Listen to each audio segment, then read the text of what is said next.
Hi friends, দেখো আমি এখন 8 ট্যাংরা মাছ ঝাল করব। তার জন্য আমি আলুটা ভেজে নিয়েছি, মাছটা ভেজে নিয়েছি। এখন এই যে পেঁয়াজটা ভেজে নিয়েছি, পেঁয়াজটা ভাজছি, একটু কালো জিরা ফোড়ন দিয়েছিলাম।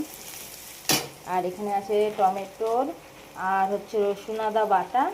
এইটা বাকিগুলো দেখাচ্ছি। একদম মশলাটা দেখাচ্ছিল যে মশলাটা নুন অ্যাড করে দিলাম,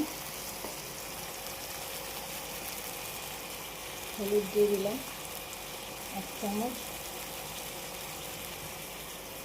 লঙ্কার গুঁড়ো 1 চামচ,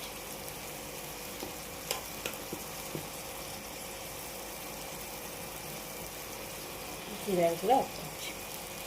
দেওয়ার পরে এটাকে একটু কষাবো।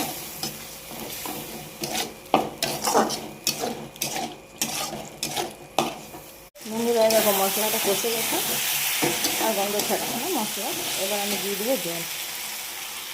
জলটা দিয়ে দিলাম, বেশি জল দেবো না, মাখা মাখা করবো।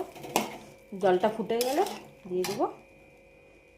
এবার মাছ ঝোলটা ফুটে গেছে, এবার দিয়ে দেবো মাছগুলো দিয়ে দেবো।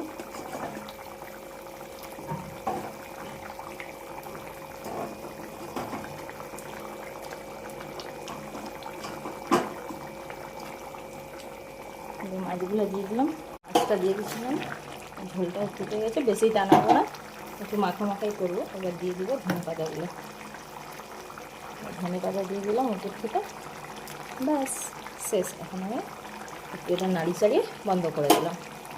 হয়ে গেল আমার 8 ট্যাংরা মাছের ঝাল।